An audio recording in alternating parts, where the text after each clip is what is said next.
Hello everyone, welcome to this video. आज की video बहुत ही इंपॉर्टेंट होने वाली है बिकॉज आज की वीडियो में डिस्कस करने वाला हूं मैं इकोनॉमिक्स फॉर फिनेंस का सबसे important chapters for your upcoming may 22 attempt. ये वीडियो को स्किप कर नहीं करना है, टिल एंड तक देखना है बिकॉज सारी चीजें मैं डिस्कस करने वाला हूँ कि कौन से चैप्टर को प्रिपेयर करके जाना है और कौन से चैप्टर आप स्किप भी कर सकते हैं। ओके, बहुत ही स्कोरिंग है।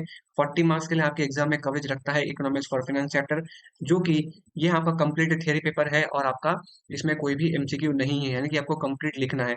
ओके, बहुत ईजी होता है कौन से चैप्टर को प्रिपेयर करना है कौन सा नहीं करना है। आज की वीडियो में सारी चीजें हम डिस्कस कर लेंगे। ओके, वीडियो को एंड तक देखना है। And the second thing is very important that कि जो भी टॉपिक्स मैंने इस पर्टिकुलर चैप्टर्स में स्पेसिफाई की है, अगर आप उतने टॉपिक्स अच्छे से और ढंग से पढ़ के जा रहे हो आपके एग्जाम के लिए, आई मस्ट श्योर दैट कि आपको आराम से 30 प्लस मार्क्स आपको मिलने वाले हैं या इवन 35 मार्क्स प्लस पर मिलने वाले हैं आपके एग्जाम में। ठीक है, स्टार्ट करते हैं सबसे पहले इकोनॉमिक्स में। इकोनॉमिक्स में बेसिकली आपके जो सिलेबस है उसमें 4 चैप्टर है। तो सबसे जो पहला chapter that talks about the national income accounting, जो कि बहुत ही इंपॉर्टेंट चैप्टर है आपके सिलेबस में बिकॉज ये प्रैक्टिकल चैप्टर है।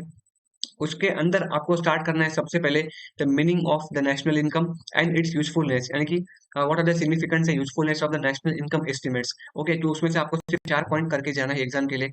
एंड अगेन मैं एक चीज मैं बोलना चाहूंगा, आपके जो सिलेबस है उसमें मैक्सिमम एग्जाम में 2 से 3 नंबर का क्वेश्चन आता है, तो आपको उसके हिसाब से आपको कंटेंट डिजाइन करना है आपके एग्जाम के लिए। आपको पूरी महाभारत नहीं लिखनी है एग्जाम में, आपको सिर्फ 3 से 4 पॉइंट ही एग्जाम के लिए लिख के जाने हैं।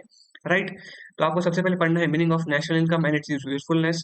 फिर आपको पढ़ना है the final goods and intermediate goods and gross and net investment, because 2 2 3 3 number के लिए आपको एग्जाम में इसकी डेफिनेशन या आपको इसका जो मीनिंग है आप एग्जाम के लिए पूछ सकते हैं। ठीक है, फिर आपको पढ़ना है factor income, factor cost and market price important है। उसमें से और एक पढ़ना है आपको the factor income and transfer income. ठीक है, पूछ सकते हैं आपको। फिर आपको पढ़ना है डोमेस्टिक एंड नेशनल इनकम। उसमें आपको डोमेस्टिक इनकम में पढ़ना है आपको GDP, FC and NDP at MP and FC. आपको नेशनल इनकम में पढ़ना है GNP at MP, GNP at FC, NNP at MP and NNP at FC. और नेशनल इनकम को हम बोलते हैं एनएनपी एट एफसी, आपको पता होगा। ओके, फिर आपको पढ़ना है नॉमिनल एंड रियल जीडीपी, और आपको फिर पढ़ना है GDP deflator. Nominal and real GDP, GDP deflator, ये आपका प्रैक्टिकल जो क्वेश्चन है, न्यूमेरिकल क्वेश्चन है, उसके लिए ये इंपॉर्टेंट कॉन्सेप्ट है, तो इसको अच्छे से पढ़ जाना है। सिमिलरली आपको फिर पढ़ना है पर कैपिटा इनकम क्या होता है, प्राइवेट इनकम क्या होती है और डिस्पोजेबल इनकम क्या होती है। एंड अगेन इस जो 4 कॉन्सेप्ट है, इन 4 कॉन्सेप्ट के ऊपर न्यूमेरिकल एग्जाम में। ठीक है, फिर आपको स्टार्ट करना है methods of competition of national income, जिसमें सबसे पहला मेथड आपका आता है वैल्यू एडेड मेथड। फिर आपको आता है इनकम मेथड, फिर आपका आता है expenditure method. Value added method, income expenditure and method, ये बहुत ही इंपॉर्टेंट मेथड है बिकॉज इसके जो कंपटीशन मेथड है वो अच्छे से याद रखे जाना है बिकॉज न्यूमेरिकल क्वेश्चन इंपॉर्टेंट होने वाला है। ठीक है, फिर आपको पढ़ना है लिमिटेशंस ऑफ नेशनल इनकम, बहुत ही इंपॉर्टेंट है। 4 पॉइंट वापस आपको करके जाना है।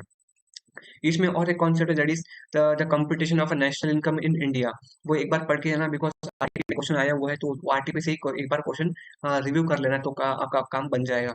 तो चैप्टर नंबर 1 है उसका यूनिट नंबर 1 का आप इतना it is sufficient for your. फिर आपको स्टार्ट करना है unit the Keynesian theory of income determination, ये भी बहुत इंपॉर्टेंट यूनिट है। और अगेन आपका इसमें से प्रैक्टिकल क्वेश्चन ही आने वाला है, जिसमें आपको पढ़ना है two sector model. Two sector model के अंदर एग्रीगेट डिमांड क्या होती है, एग्रीगेट डिमांड के 2 फंक्शन होते हैं, that is consumption function and investment function. Consumption function आपके एग्जाम के लिए बहुत ही इंपॉर्टेंट है बिकॉज इसमें आपको मीनिंग पूछ सकते हैं, डायग्रामेटिक रिप्रेजेंटेशन आपको पूछ सकते हैं, यानी कि डायग्राम आपको वहाँ पे ड्रॉ करना पड़ेगा। और consumption function and investment function explanation. फिर आपको करना है द इनकम डिटर्मिनेशन। ठीक है, इन टू सेक्टर मॉडल। फिर आपको पढ़ना है concept of leakages and injection, concept of inflationary and deflationary, very important. Concept of investment multiplier, again most most most important, that is concept of investment, ये आपका numerical question के लिए important है। Okay, फिर आपको पढ़ना है concept of MPC, APC, MPS और एपीसी। ठीक है, ये एपीएस, तो ये आपको सारे कॉन्सेप्ट पढ़ने हैं, दो दो नंबर के आपके एग्जाम में आ सकते हैं। फिर आपको पढ़ना है sector model in income determination and 4 sector model income determination. इस पर्टिकुलर यूनिट में आपको 2 sector model, 3 sector model and 4 sector model, ये आपको अच्छे से करके जाना है। इनका इक्विलिब्रियम इनकम डिटर्मिनेशन का मेथड है वो। ठीक है, तो इतना आपका इनफ रहेगा इस पर्टिकुलर यूनिट में बिकॉज मैंने पहले ही कहा चैप्टर नंबर 1 से कंप्लीटली न्यूमेरिकल क्वेश्चन आने वाले हैं। और मजे की बात यह है कि यूनिट नंबर 1 से 5 नंबर फिक्स ही फिक्स, उसमें से मैं आपको और डिटेल बता दूं, डोमेस्टिक इनकम या नेशनल इनकम जो कॉन्सेप्ट है जीडीपी वाला, उसमें से आपको 101% एक क्वेश्चन देखने को मिल जाएगा। 5 नंबर का आने ही वाला है, सो आपका डैम श्योर ये चैप्टर बहुत ही इंपॉर्टेंट है। So this was all about chapter number 1। Second सबसे इंपॉर्टेंट चैप्टर आपके अटेम्प्ट के लिए वो है chapter number 3, that talks about, जिसका यूनिट नंबर 1 है the concept of money. Okay, बहुत ही इंपॉर्टेंट है, या डिमांड फॉर मनी भी बोल सकते हो, concept of demand for money. इसमें आपको पढ़ना है सब मीनिंग ऑफ मनी क्या होता है, features and functions of money क्या होता है, इसके 4 पॉइंट आपको एग्जाम के लिए करके जाने हैं। इंपॉर्टेंट है वो यही है, theories for demand for money. ठीक है, आपको पढ़ना है क्लासिकल थियरी, जिसको अपन that is the quantitative theory of money. इसको अपन इक्वेशन एक्सचेंज ऑफ थ्योरी भी बोलते हैं और ट्रांजैक्शन अप्रोच भी बोलते हैं। बहुत ही इंपॉर्टेंट है कि इसके अल्टरनेटिव नाम याद रखे जाना, बिकॉज एग्जाम में कोई भी अल्टरनेटिव नेम से आपके एग्जाम में क्वेश्चन आ सकता है। Second theory new classical theory, जिसको अपन कैम्ब्रिज अप्रोच भी बोलते हैं और कैश बैलेंस अप्रोच भी बोलते हैं। थर्ड थियरी केनीशियन थियरी, जो कि बहुत ही इंपॉर्टेंट थियरी है केनीशियन थियरी, इसको अच्छे से करके जाना है। और आपको करना है other 3 approaches of the theory, और अदर 3 आपके 3 थियरी है। इसमें आपका आता है Baumol and Tobin's theory, statement of the quantitative theory. ठीक है, ये 3 थियरी भी आपको एक बार से पढ़ के जाना है। तो दिस वाज यूनिट नंबर 1, आपको इतना ही करना है, that is the concept of demand for money. Unit number 3 आपको चालू करना है मॉनेटरी पॉलिसी, बहुत इंपॉर्टेंट है आपका ये यूनिट। ठीक है, इसमें आपको पढ़ना है meaning and objective of monetary policy. फिर आपको पढ़ना है मॉनेटरी ट्रांसमिशन मैकेनिज्म, जिसमें से आपको पढ़ना है एनालिटिक्स ऑफ मॉनेटरी पॉलिसी, बहुत ही इंपॉर्टेंट है। फिर पढ़ना है आपको मॉनेटरी पॉलिसी ऑपरेटिंग प्रोसीजर। फिर पढ़ना है आपको organisational structure for monetary policy decision, जिसके अंदर आपको पढ़ना है मॉनेटरी पॉलिसी फ्रेमवर्क और मॉनेटरी पॉलिसी कमेटी। ओके, बहुत ही इंपॉर्टेंट है, यहाँ पे मैंने रेड मार्क जो किया है बहुत ही इंपॉर्टेंट है आपके एग्जाम के लिए। फिर आपको एट देन स्टार्ट करना है मॉनेटरी पॉलिसी इंस्ट्रूमेंट, जिसमें आपको पढ़ना है CRR, that is cash reserve ratio.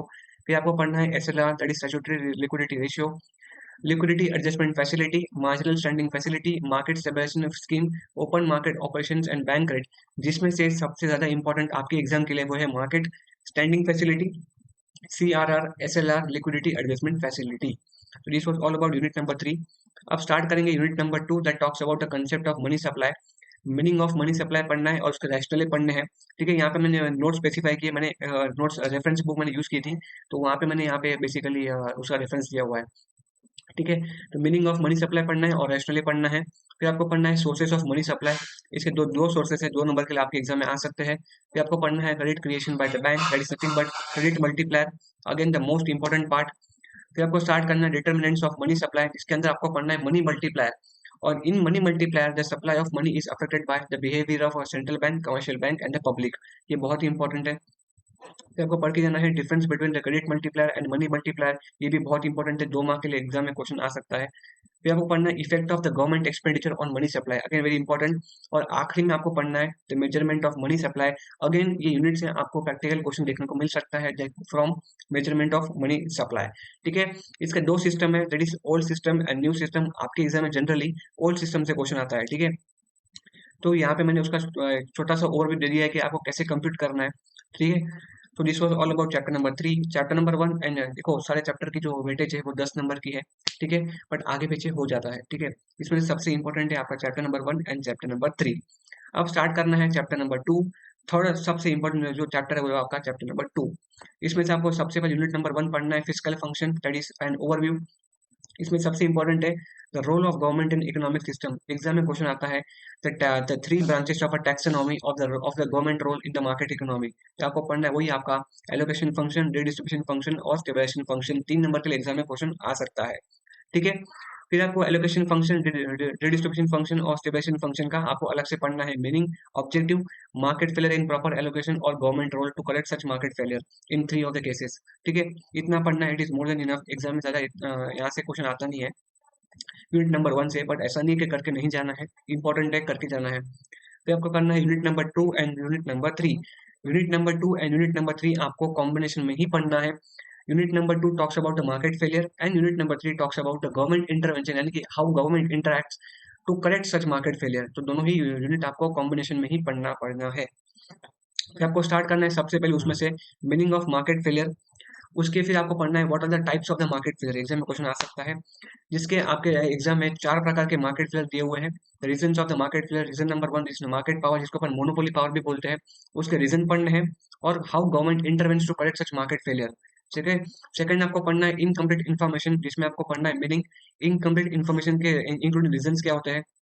फिर आपको पढ़ना है asymmetric information including the reasons and how government intervenes to correct such particular market failure. ठीक है, फिर रीजन नंबर 3 पढ़ना है पब्लिक गुड्स, वेरी इंपॉर्टेंट। इसमें आपको पढ़ना है difference between rivalry and non rivalry good, again very important.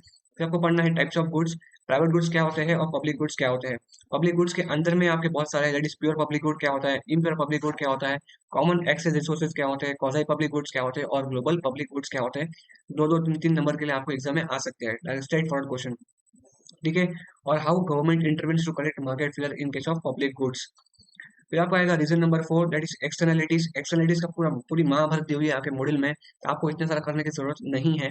आपको पढ़ना है उसका meaning, including direction, that is unidirectional and bidirectional externalities, वो पढ़ना है।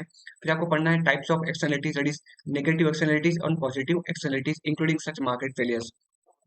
फिर आपको पढ़ना है market failures in externalities, that is including positive and negative externalities. फिर आपको पढ़ना है meaning of social and private cost and meaning of merit and demerit goods. Meaning of merit and demerit goods का आपको कॉन्सेप्ट पढ़ना है, market failure पढ़ना है और गवर्नमेंट कैसे इंटरएक्ट करती है to correct merit the meaning market failure in case of merit and demerit goods. ठीक है, बहुत ही इंपॉर्टेंट है, इतना ही कर लेना, it is more than enough. ठीक है, this was all about chapter number 2 का, आपका यूनिट नंबर 2 एंड 3। अब स्टार्ट करेंगे unit number 4, that talks about the fiscal policy, again the most important unit आपका चैप्टर नंबर 2 में। Unit number 2, unit number 3 and unit number 4 are the most important units. ठीक है, unit number 4 talks about the fiscal policy, जिसमें आपको पढ़ना है meaning and objective of the fiscal policy. आपको पढ़ना है non discretionary fiscal policy, automatic, जिसको अपन ऑटोमेटिक स्टेबलाइजर भी बोलते हैं। फिर आपको पढ़ना है डिस्क्रिशनरी फिस्कल पॉलिसी। फिर आपको पढ़ना है expansionary and contractionary fiscal policy. 2 number के एग्जाम में आपको स्ट्रेट फॉरवर्ड एक्सप्लेनेशन पूछ सकता है। फिर आपको पढ़ना है the tools of fiscal policy, very very very important. Tools में याद रखना, जब भी एग्जाम में क्वेश्चन पूछा जाता है टूल्स के बारे में, तो आपको पूछेंगे कि ये जो टूल्स को कैसे गवर्नमेंट यूज करती है during recession and during inflation, very very important. ठीक है, सबसे पहले टूल आपका आएगा गवर्नमेंट एक्सपेंडिचर, जिसका आपको मीनिंग पढ़ना है, गवर्नमेंट स्पेंडिंग मल्टीप्लायर पढ़ना है। फिर आपको पढ़ना है पब्लिक डेट, मीनिंग पढ़ना है, इंटरनेट डेट क्या होता है, एक्सटर्नल डेट क्या होता है, how it is used in case of recession and expansion, मैंने पहले कहा। थर्ड आपका टूल आएगा टैक्सेशन, मीनिंग पढ़ना है और टैक्स मल्टीप्लायर पढ़ना है, और एट द एंड आपको पढ़ना है बजट। ठीक है, ये आपको गवर्नमेंट को, आपको एग्जाम में क्वेश्चन आ सकता है कि वापस आपको ड्यूरिंग रिसेशन एंड इन्फ्लेशन में इस टूल को कैसे यूज करना है, तो आपको अच्छे से पढ़ के जाना है। फिर आपको पढ़ना है fiscal policy in reduction in inequality of income and wealth, ये आपका आरटीपी का क्वेश्चन है, तो ये भी आपको अच्छे से करके जाना है, 4 पॉइंट करके जाना है, it is more than enough. फिर वापस से आपको पढ़ना है लिमिटेशंस ऑफ फिस्कल पॉलिसी, इसका भी आपको 3 से 4 पॉइंट करके जाना है, this is more than enough. So this was all about chapter number 1, chapter number 2 and chapter number 3. And again मैंने अपने खुद के प्रिपरेशन के दौरान चैप्टर नंबर 4 से सिर्फ और सिर्फ 3 यूनिट ही प्रिपेयर किए थे, जो कि मैं अभी डिस्कस करने वाला हूँ। ठीक है, चैप्टर नंबर 4 से मैंने unit number 3, unit number 4, unit number 5 ही अपने एग्जाम के लिए किए थे। Unit number 3 talks about the trade negotiation, जिसमें से आपको पढ़ना है meaning of a trade negotiation, regional trade agreement क्या होते हैं, तो वहां पे कुछ अग्रीमेंट्स दिए हुए, तो उसमें से आपको 3-4 अग्रीमेंट पढ़ लेने हैं। फिर सबसे इंपॉर्टेंट है GATT, that is general agreement on the trade and tariff के जो वो लॉस्ट अपना जो रिलेवेंस है वो क्यों खो दिया, because of the following reason. तो आप रीजन दिया हुआ तो रीजन पढ़ना है आपको। फिर आपको पढ़ना है WTO, that is world trade organisation के मीनिंग पढ़ना है और ऑब्जेक्टिव पढ़ना है, ऑब्जेक्टिव आपका एग्जामिनेशन क्वेश्चन है। फिर आपको पढ़ना है WTO अग्रीमेंट, वहाँ पे ऑफिस आपको अग्रीमेंट दिए हुए बहुत सारे, आपको वहाँ पे 3 से 4 पढ़ लेना है। Similarly applies for guiding principles of WTO, 3 से 4 पढ़ लेने हैं, और आपका WTO मेजर इश्यूज पढ़ लेना है 3 से 4। This was all about unit number 3। Unit number 3 में इतना ही करना है। फिर यूनिट नंबर 4 आपको स्टार्ट करना है exchange rate and it's economic effects, इसमें आपको पढ़ना है meaning of exchange rate, concept of the cross rate, exchange rate regime types पढ़ना है, जिसमें से आपका फ्लोटेशन एक्सचेंज रेट क्या होता है और फिक्स्ड एक्सचेंज रेट क्या होता है, इंक्लूडिंग एडवांटेजेस एंड डिसएडवांटेजेस। ये बहुत ही इंपॉर्टेंट है आपके एग्जाम के लिए, that is exchange rate regime types. फिर आपको पढ़ना है nominal and real exchange rate, foreign exchange market जो ट्रांजेक्शन है वो 2 प्रकार की होती है, तो 2 प्रकार के 2 नंबर के लिए आपके एग्जाम में आ सकता है।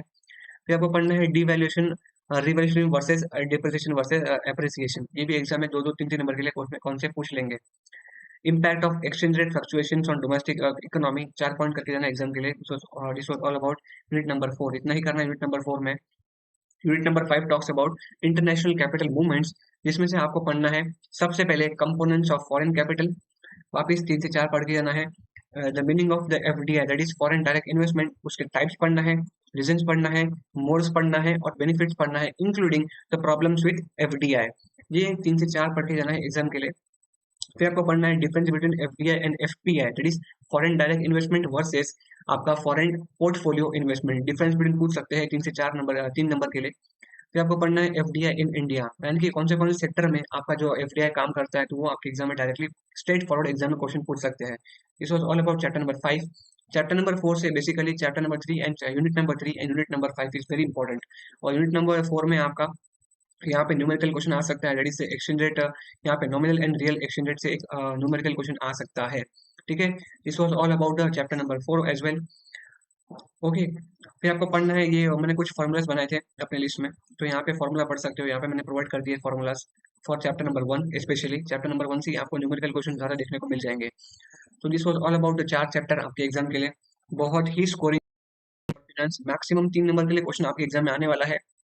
तो कंटेंट एकदम फिक्स होना चाहिए कि क्या लिखना है और क्या नहीं लिखना है। ठीक है, बहुत ही ईजी है, आप आराम से 30 से ऊपर आप स्कोर कर सकते हो इकोनॉमिक्स फॉर फाइनेंस चैप्टर में। आई होप सो वीडियो अच्छी लगी होगी। अगर वीडियो अच्छी लगी होगी तो लाइक करना, सब्सक्राइब करना और कमेंट करना तो बिल्कुल भी ना भूलना फॉर योर डाउट्स, राइट। मिलते हैं हमारे आने वाले नेक्स्ट वीडियो में।